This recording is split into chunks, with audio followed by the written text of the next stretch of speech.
everyone, welcome to Mr. Roberts Live. Now I hope that you can hear me and see me today.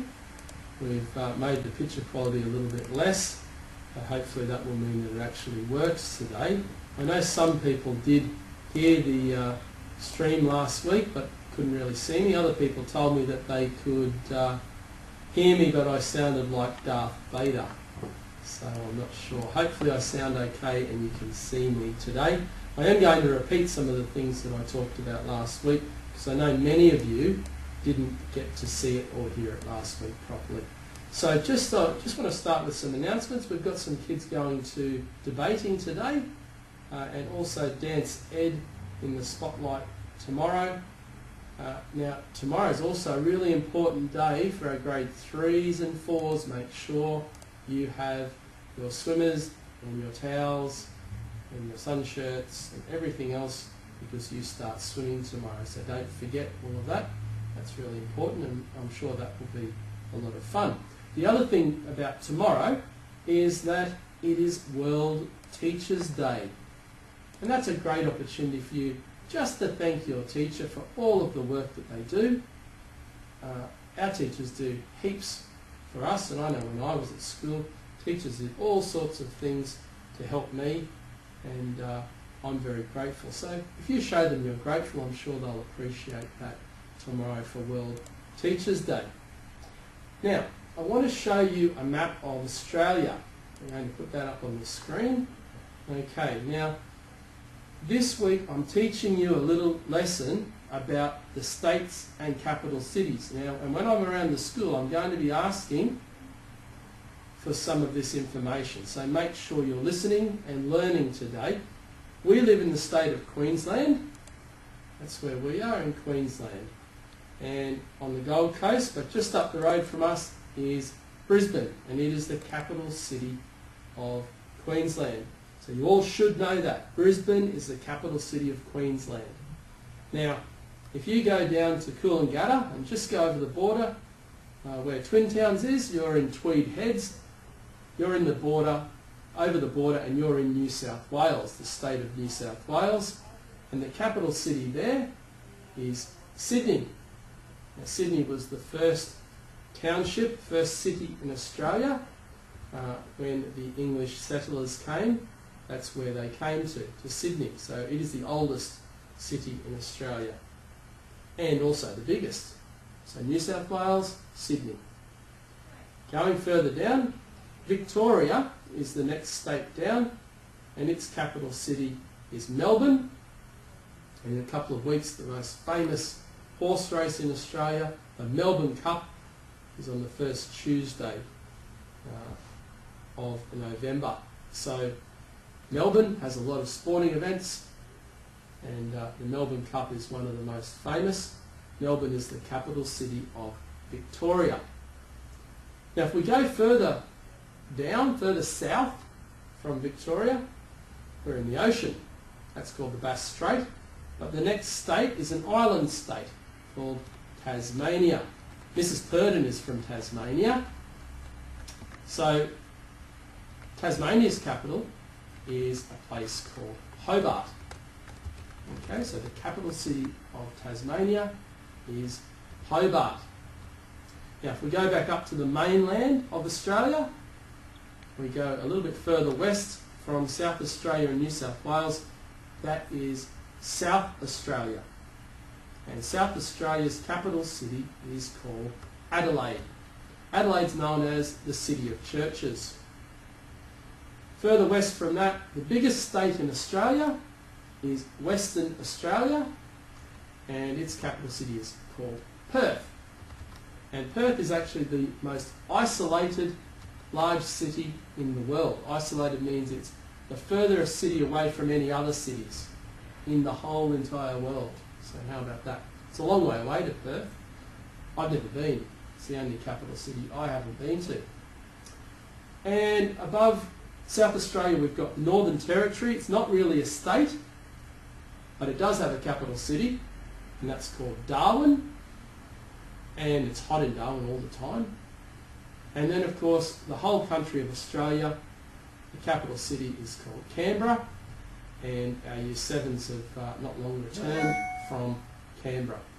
So Canberra is the capital city of Australia. Now I want you to try and remember all of those, go over them, learn them. It's good to know all about our country. Now I'm going to show you, can you see this? Yes, it's called the Rubik's Cube. I did this last week, I'm going to do it quickly today. I'm closing my eyes, I'm just making a bit of a mess of it. Can I get some assistance to make a mess, just so you'll know I'm not tricking? There'll be a hand here, can you see that hand? I'm not looking, getting messed up for me. How messed up is it? Yeah, it's pretty messed. It's pretty messed up. Pretty messed up, everybody. Okay. Now, I learnt to do this when I was 12, and what I'm going to offer you is a challenge. And I've already had someone from grade 4 who took up the challenge from last week and came up to the class, to my office. And the challenge is, if you can do a whole side, like one side, in 20 minutes or less, and you want to learn, I'm going to actually teach you how to do the whole entire thing. Okay? So I'm going to demonstrate for you here so that you can see that I know how to do it. But I can actually teach you if you want to learn and if you have a little bit of ability. And the person from 4K who came up the other day, he was very good. He did it in about 10 seconds. About 10 minutes or less. So I've done a side there for you now, okay? So that's what I want. If you can come up just in your break time, if I'm here, I'll give you this. You can sit out there in the office and you have 20 minutes to try and do it. If I'm not here, you just have to come back another day when I am here. Alright, so what I'm doing now is I am trying to get the second row. So I'll have that done in a second, and hopefully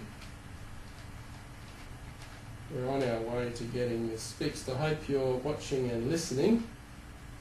Just if you're talking, I'm going to get distracted. Okay, can you see it? Is that better? All right, my director's there telling me that I needed to lift it up a little bit. I thought he meant speak louder. Okay. Live TV. This is what happens in live TV.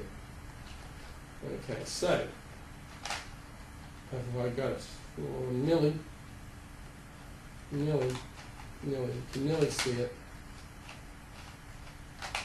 So when I was a young boy in primary school, Rubik's Cubes were very, very popular.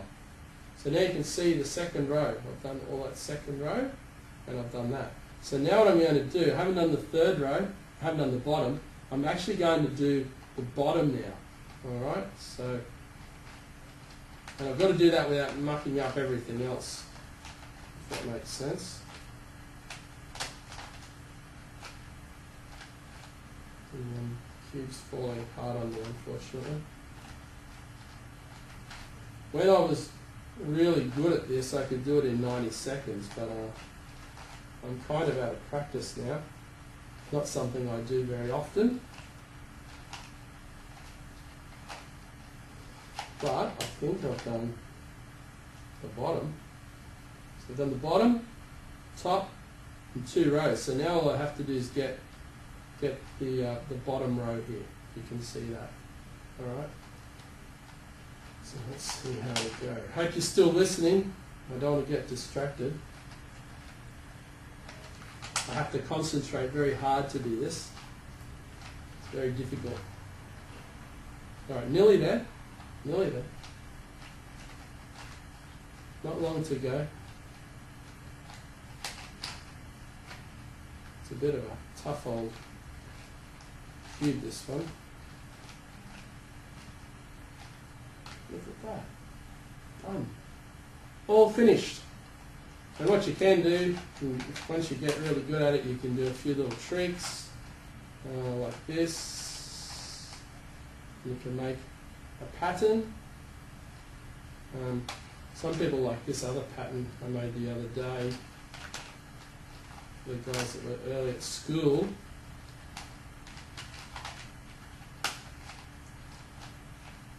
Okay, so all the middle ones are a different colour. You can see that? How's that? Okay, so remember, World Teachers' Day tomorrow. Remember swimming if you're in grade 3 or 4 particularly.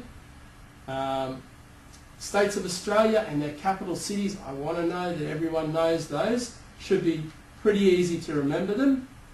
And if you're interested in learning how to solve the Rubik's Cube and you want to take up the challenge, come up and see me and have a go.